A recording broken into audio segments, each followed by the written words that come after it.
Olá, bem-vindo à aula 8! Agora, reta final em Direito Tributário, continuamos a conversar sobre os impostos estaduais e municipais na aula de hoje. Falávamos um pouquinho no final da aula passada sobre o ICMS e hoje nós retomamos esse importante assunto aqui. Primeira coisa, perfil nacional do ICMS. Lembra, o ICMS... quase todos os países, né, não necessariamente igual, mas se costuma cobrar o ICMS, o ISS e o IPI juntos, né, num imposto de valor agregado a nível federal. O problema é cobrar o ICMS no âmbito estadual. Quando a gente faz isso, a gente gera uma possibilidade gigantesca de guerra fiscal, além de outros inúmeros problemas. Guerra fiscal no sentido de cada estado querer chamar as empresas para o seu território, para, com isso, arrecadar mais tributos, etc., né? Então, em razão desse problema da guerra fiscal, nós temos um perfil nacional do ICMS. Se você for olhar também, quando a gente olha para os outros impostos, todos eles têm algumas coisas que precisam constar de lei complementar. A gente falou, fato gerador, base de cálculo e contribuintes.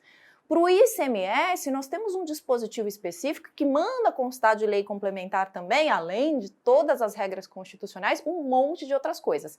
Então, nós temos o que nós chamamos de perfil nacional exatamente para evitar ou tentar minorar, melhor dizendo, essa guerra fiscal. Função fiscal, função de arrecadar marcantemente, né? A gente sempre tem algum tipo de extra fiscalidade, mas o que importa mesmo para os estados é a consequente arrecadação, tá certo?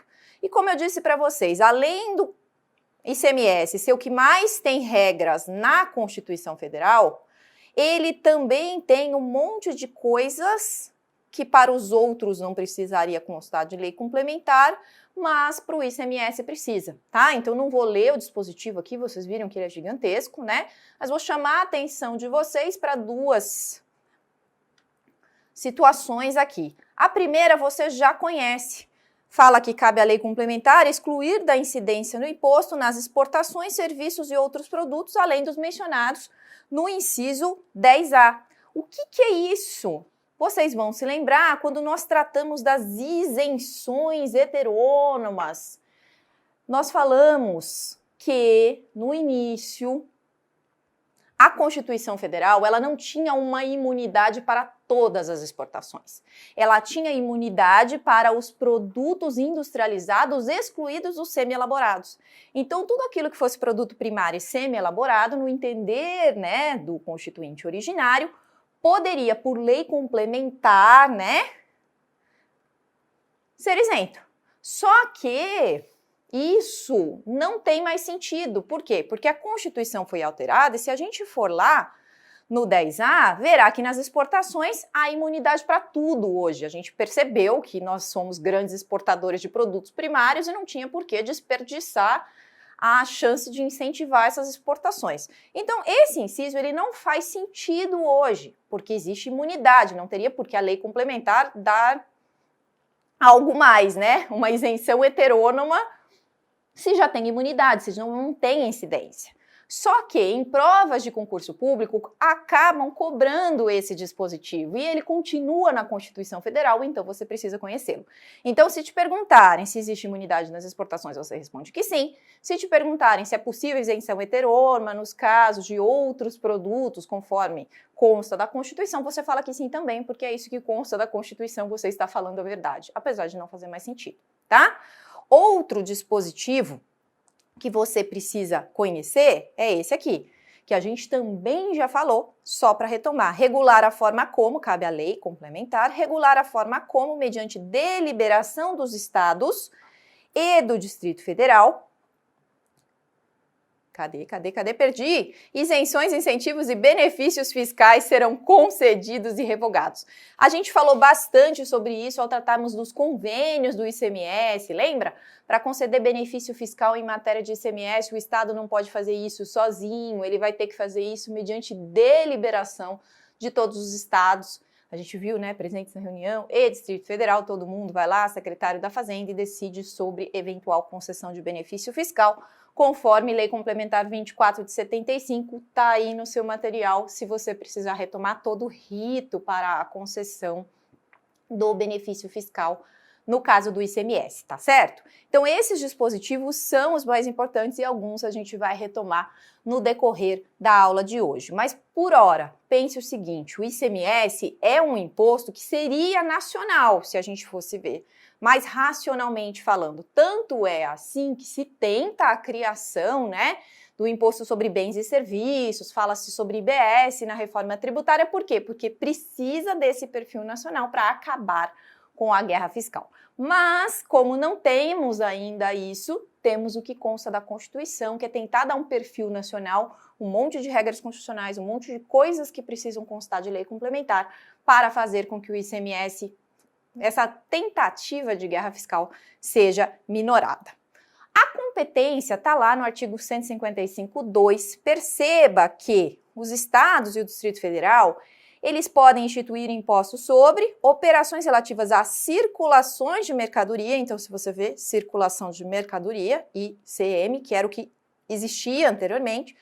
Só que com a Constituição de 88, o ICM antigo ganha 2 serviços. E é por isso que a gente vem aqui com um S, ICMS. Circulação de mercadoria e prestação de serviços, 2 apenas. Transporte interestadual e intermunicipal e serviço de comunicação. Ai, professora, mas eu sei que incide energia elétrica que incide ICMS sobre energia elétrica. Pois é, incide ICMS sobre energia elétrica, mas energia elétrica é tratada como mercadoria, então ela estaria aqui no M e não no S, tá? Por isso que não tem serviço de energia elétrica aqui. Para tudo, para vários efeitos, né, ela vai ser tratada sempre como mercadoria. Serviço tributado pelo ICMS é sempre transporte interestadual e intermunicipal e serviço de comunicação. Para isso, a gente precisa compreender o que é mercadoria. Se você for olhar, assim, um jeito fácil, da gente compreender o que seria mercadoria para fins de ICMS, a gente imagina que existe um grande círculo de coisas. Lá dentro a gente põe quase tudo, menos as pessoas, né? Se você falar coisa, pode ser qualquer coisa. Dentro desse círculo das coisas, a gente tem as coisas com valor economicamente apreciável. São os bens. Oxa! Nossa, isso era um N, viu, gente? Eu sei escrever, prometo. Vamos apagar. São os bens. Além disso, se a gente colocar mais um critério aqui, aquelas bens móveis destinados a circular economicamente, eu tenho a categoria das mercadorias. Então, perceba que para saber se algo é mercadoria, eu tenho algumas coisas que precisam estar presentes no mundo. A lei do ICMS, a Lei Candir, a Lei 87 de 1996, ela nos dá alguns critérios para tentar colocar como objetivo algo que parece subjetivo, essa questão do intuito comercial, né? Essa questão de coisa móvel com o sentido de circular. Como que eu sei se algo tem intuito comercial? A lei fala, olha, eu vou olhar se tem habitualidade e se tem volume. Como assim habitualidade e volume? Imagina que você está estudando para concurso, você está numa sala lá de estudo, tem alguém que já aparece numa determinada semana com um bolo enorme, né, de chocolate, corta várias fatias e fala, ó, quem quiser R$1. Aí, tudo bem, eu quero comer o bolo de chocolate, foi estudar, tudo bem. Isso tem habitualidade, tem volume para gerar intuito comercial? Ah, Não, talvez aquele cara precisasse de dinheiro naquela semana para comprar um livro específico, etc. Então, eu não posso presumir um intuito comercial. Por quê? Porque não tem habitualidade e porque não tem volume. Agora, imagina que o bolo dele fez sucesso, ele viu que foi muito fácil de vender aquilo, ele falou, poxa, vou fazer dinheiro para comprar meu próximo livro de direito tributário, lógico, né? E aí ele resolve comprar vários bolos e na semana seguinte ele aparece lá com muitos bolos e começa a vendê-los por R$1 o pedaço. Então perceba que na segunda situação eu tenho tanto volume como eu tenho a habitualidade. Desse modo, essa operação, se eu for para a lei complementar 87/96, eu teria volume e habitualidade para caracterizar o intuito comercial. Então, a definição de contribuinte para fim do ICMS, ela vem para nos auxiliar também no conceito próprio de mercadoria, porque eu preciso de algo que circule economicamente. Eu preciso ter intuito de comercialização desse algo, desse que era bem, né? Eu vou tratá-lo com o intuito comercial. Só que isso é muito subjetivo, né? Então, para evitar isso, eu coloco habitualidade e volume. Então, por que incide ICMS na venda de veículo novo, mas quando você revende ele usado não tem ICMS?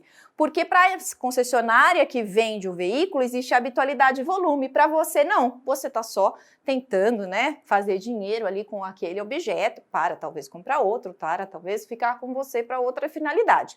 Então perceba que para a mercadoria eu preciso de bem móvel que circule com intuito comercial. E para presumir um intuito comercial, eu tenho que ter habitualidade e eu tenho que ter volume, conforme consta aqui, da lei complementar. É uma forma da gente conhecer um pouquinho sobre o conceito de mercadoria. O grande problema surgiu nas importações, porque antes da reforma constitucional se falava que eu poderia cobrar nas importações, só que a Constituição só falava de mercadoria. E aí, às vezes, chegava algo para cá, importado, é claro, que não era para ser comercializado. Ele não tinha esse intuito comercial. Então, você importava uma Lamborghini para uso próprio, Você importava uma aeronave para uso próprio. Eu estou dando exemplo de outras pessoas, tá, gente? Não está no meu padrão. Mas é assim, você importava algo para uso próprio, não era para comercializar, era para você. E aí, perceba que você não entrava no conceito de mercadoria, não tinha como ingressar no conceito de mercadoria. Então, o Supremo tinha até simulado, não incide ICMS na importação de bens por pessoa física ou jurídica que não seja contribuinte de imposto. Imagina que a pessoa jurídica comprou algo para o ativo fixo da empresa, não vai comercializar mais. Então, não podia cobrar ICMS na importação de bens. Só que, o que se queria cobrar ICMS na importação de bens, inclusive para ter um tratamento parecido com o que acontece no mercado interno. Ora, o cara traz a Lamborghini lá de fora, não paga ICMS. A gente compra qualquer outro carro aqui internamente, vai pagar ICMS. Então, estava aí uma discrepância, De todo modo, a Constituição foi alterada, tá bom? E, isso aqui nem precisava constar aqui, mas incide sobre a entrada de bem ou mercadoria, ainda que não seja contribuinte habitual do imposto, qualquer que seja a sua finalidade. Veja que aqui a Constituição falou, olha, pode cobrar sobre qualquer situação. Então, a gente fala que nas importações nós temos um ICBMS, eu quero que você guarde assim mesmo, tá? Porque como tem súmula falando que não poderia cobrar, às vezes a gente lê a súmula e fala, poxa, então não pode cobrar. Mas aí você precisa lembrar que nas importações é ICBMS, que a Constituição foi alterada, que hoje está escrito bem ou mercadoria, que não precisa de intuito comercial, está escrito qualquer finalidade. Então, assim, e ainda fala, ó, domicílio ou estabelecimento, para ficar bem claro que não precisa ter um estabelecimento comercial, pode ser uma pessoa física mesmo. Então, hoje, se tiver a Lamborghini sendo importada, nós teremos ICMS nessa importação. Agora, o STF decidiu que após a emenda, é constitucional a incidência do ICMS, que não se dedica habitualmente ao comércio de prestação de serviços. Você vê que o conceito de mercadoria era muito importante para entender por que o Supremo tomou essa decisão da súmula 660 e a súmula não vale para posterior, tá? Então ela era válida até a emenda, após a emenda nós já poderíamos cobrar, só que eu precisava alterar a lei complementar 87, o que aconteceu só com a Lei Complementar 114 de 2002. Então, eu posso, ó, a partir da emenda, é constitucional a incidência do ICMS nas operações de importação, devendo tal tributação estar prevista em Lei Complementar Federal. Hoje já está. Hoje não, né? Desde 2002. E as leis estaduais, após a emenda e antes da lei, elas são válidas, mas vão produzir efeito a partir da vigência da lei complementar que trata, né, dessa cobrança nas exportações. Na importação, socorro, nas exportações existe imunidade, como nós já vimos anteriormente, tá bom? Então, mercadoria, coisa móvel com finalidade de circular, com intuito comercial, que estão no mundo, né, com finalidade comercial. Ah, tem uma coisa assim, já aproveitando que a gente está falando do ICMS nas importações, existe uma súmula vinculante, a 48, que fala: na entrada de mercadoria importada do exterior é legítima a cobrança do ICMS por ocasião do desembaraço. Perceba o seguinte, no desembaraço, quem faz o desembaraço é uma autoridade federal, tá? Porque tá lá na alfândega. Combinado? Só que eu estou cobrando um tributo estadual. E, além disso, supostamente, eu fico com a mercadoria importada até o desembaraço, né? Eu fico retendo a mercadoria importada até o desembaraço. O que se falava, né, na época, que seria uma sanção política. Não é, tá? Então, na entrada de mercadoria importada, eu posso cobrar ICMS na ocasião do desembaraço aduaneiro. E esse voto que eu trouxe para vocês fala só isso, olha, vamos reduzir a zero a sonegação, porque você precisa pagar o tributo para fazer o desembaraço, e não tem nada a ver, pode cobrar o tributo federal junto com o ICMS, tá? A gente tem essa possibilidade, inclusive o CTN permite essa delegação, enfim, temos a possibilidade de ser cobrado por uma autoridade federal um tributo estadual no desembaraço aduaneiro. Então, importando, né, resumindo, a gente tem hoje ICMS nas importações, eu precisava de uma lei complementar para falar sobre isso, nós temos. A partir dessa lei complementar, todas aquelas leis entre a emenda e a lei complementar são válidas, mas só podem produzir efeitos posteriormente. E eu posso cobrar o ICMS na ocasião do desembaraço aduaneiro, conforme a súmula vinculante 48. Voltando para o conceito de mercadoria, porque a gente abriu essa brecha para falar do bem, tá? Que é a questão do bem na importação, porque para a importação eu não tenho só mercadoria, eu tenho bem também, tá? O grande problema na mercadoria, o primeiro caso, né, o primeiro problema, era o caso da criação intelectual. Por quê? Porque sempre se colocou dentro do conceito de mercadoria, além dessa questão do bem móvel, né, móveis, que estão no mundo com finalidade comercial, a questão de corpo mecânico, tá? Que é o corpus mechanicum, que se fala. Finalidade comercial. Por quê? Porque programa de computador, por exemplo, teria lá uma criação intelectual. E aí, para a cobrança do ICMS, de acordo com o Supremo Tribunal Federal, eu teria que diferenciar o que é de prateleira, aquele que estava no CD, disquete, será que vocês vão saber o que é isso?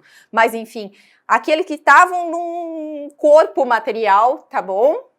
E os que não estavam.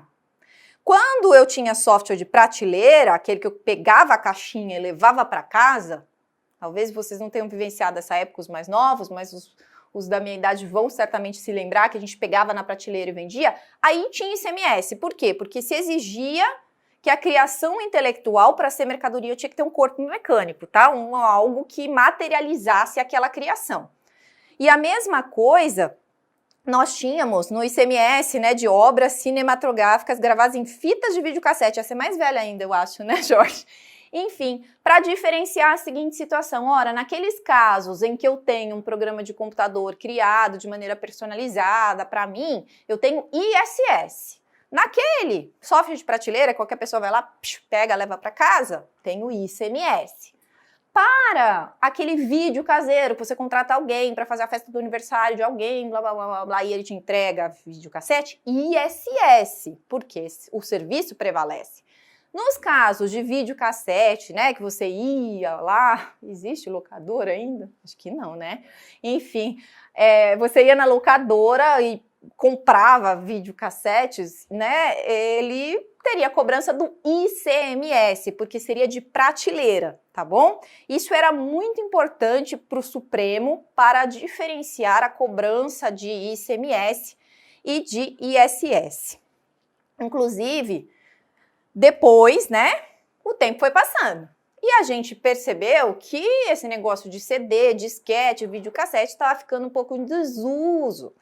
Aí, numa medida cautelar, a medida cautelar tomada nessa ação direta de inconstitucionalidade, o Supremo mudou o entendimento, falando que é irrelevante a inexistência de bem corpóreo ou mercadoria em sentido estrito, essa mercadoria com corpo mecânico, tá bom? Por quê? Eu poderia ter ICMS na incidência de software adquirido por meio de transferência eletrônica de dados, que é o caso mais comum, né? Hoje, você não compra mais o CD, você baixa o aplicativo, faz o download, né, para ser mais baixo o aplicativo, né? Tô velha mesmo. É isso mesmo, eu sou do tempo do videocassete e do disquete, então, para vocês terem uma ideia. Mas o que importa aqui? Eu tenho mercadoria, bem móvel, com intuito comercial, vai circular economicamente. Antes, o Supremo exigia corpo mecânico para ter ICMS, uma forma de materializar essa criação intelectual. Jurisprudência evolui, fala que transferência de dados também pode ser tributada pelo ICMS nesses softwares padronizados, tá? Não vai mais ser importante a questão da materialização em razão da evolução tecnológica. Perceba que esse mesmo raciocínio da questão de ser algo personalizado e algo padronizado, que fundamenta essa decisão recente, fala em si de ISS, Imposto sobre Serviço, na operação de venda de medicamento preparado em farmácia de manipulação sob encomenda.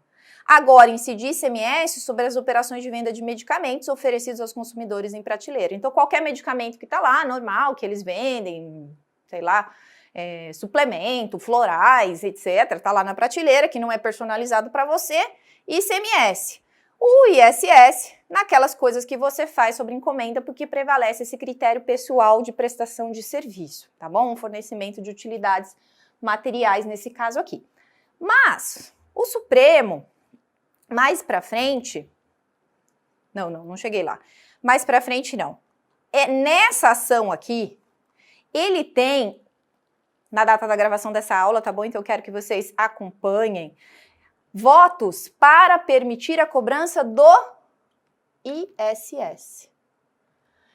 Mas, professora Ana, e tudo isso que a gente estudou? Sim, é uma quebra de tudo que o Supremo decidiu até hoje, tá? Ele está falando, tem votos da maioria já, tá? Apesar do julgamento não ter sido encerrado, para a cobrança do ISS, porque iria prevalecer, ainda que naqueles softwares não padronizados, não feitos sobre encomenda, o critério pessoal, além da prestação de serviço pessoal, quando você precisa de assistência técnica, enfim, sabe quando não funciona o negócio, você liga lá, olha, não estou conseguindo funcionar, ou o Word está travando, o que eu faço aqui?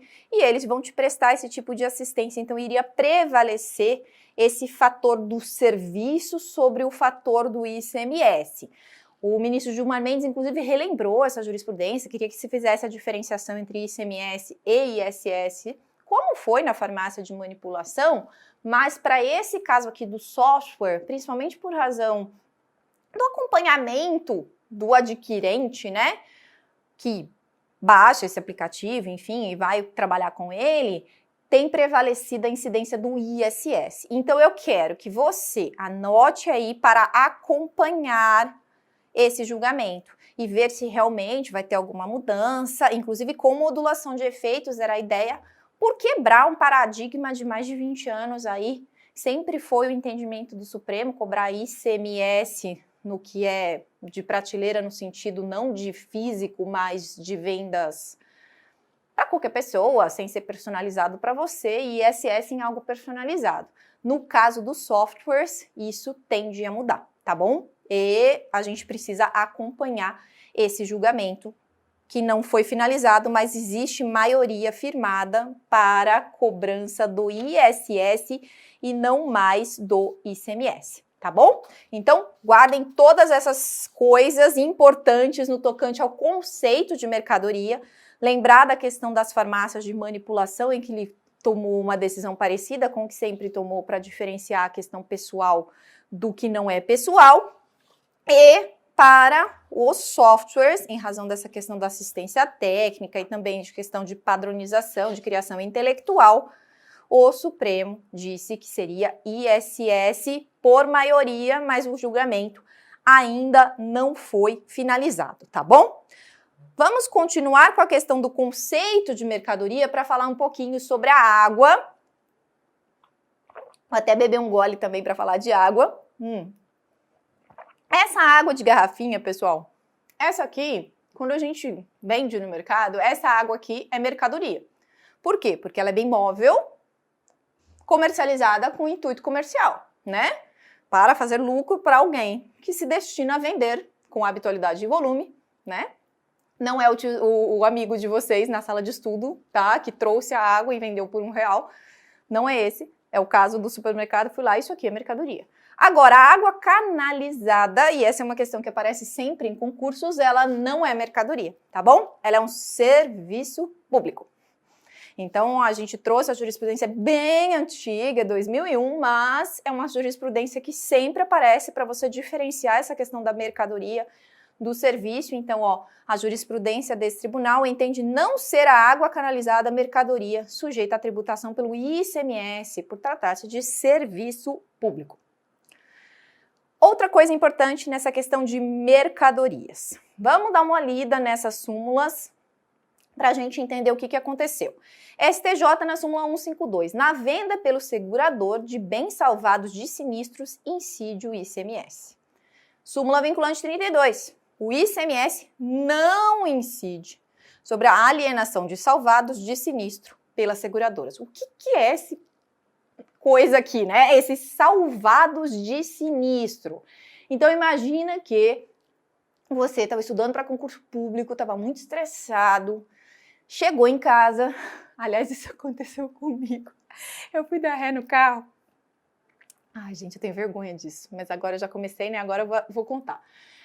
Fui dar ré no carro lá na garagem, quando a gente morava no prédio, não lembrei que tem um cano gigantesco atrás do meu carro. E tava raivosa, porque tinham anulado a prova da primeira fase da procuradoria, porque a gente é humano, né? A gente fica raivoso também. E aí a gente fui dar ré numa velocidade incompatível com a minha garagem, digamos assim, né? Já estava lá na minha vaga, mas esqueci do medito do cano e dei ré no carro.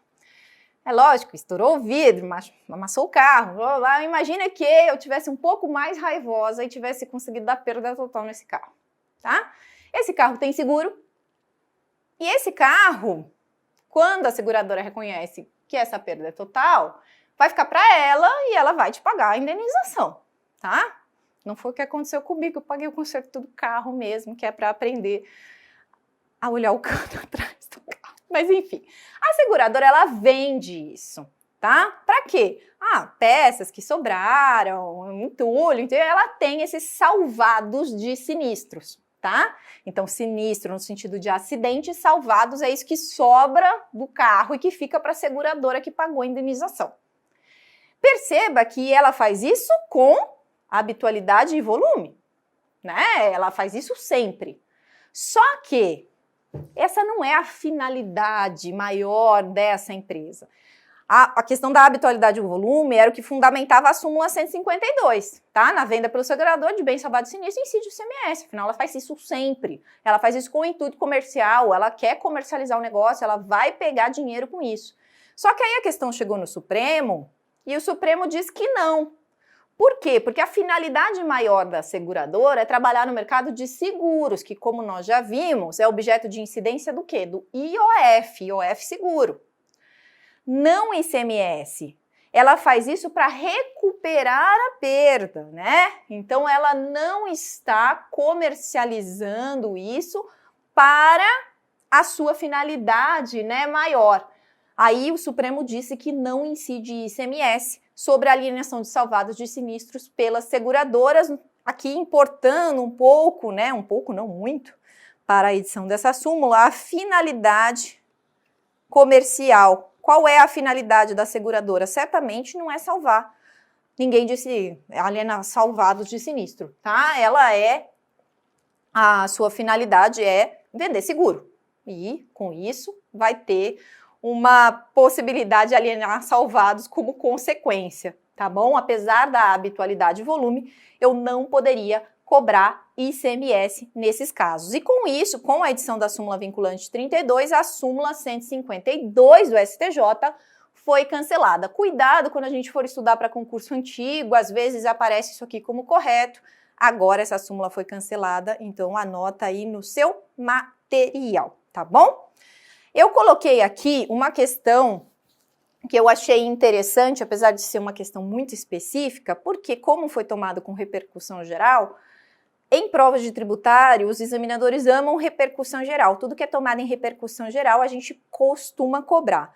Por quê? Porque se entendeu que é legítima a incidência do ICMS sobre a operação de venda realizada pela locadora de veículos de automóveis, uma vez que nessas assume o caráter de mercadoria. O que acontece? A locadora de veículos, ela compra os automóveis e eles fazem parte do ativo fixo imobilizado, tá? Então, por isso, eu não posso falar que quando ela vende depois de alguns anos, ela vai ter incidência de ICMS. É diferente se ela faz a venda com menos de 12 meses de aquisição, tá? Porque daí ele passa a assumir o caráter de mercadoria, tá bom? Então, nesse caso, se permitiu a cobrança de ICMS, por quê? Porque teria intuito comercial, habitualidade, volume, perde a característica de bem do ativo imobilizado quando a gente vende ou quando ela mesmo vende depois de muito tempo, né? Ela não teria ICMS, mas nesse caso específico eu teria a cobrança do ICMS porque passa a ter o caráter de mercadoria. E com isso a gente encerra o primeiro bloco, quero que você guarde todas essas questões. Mercadoria é algo muito importante para o ICMS. Eu preciso saber que é um bem móvel que está lá para circular, né?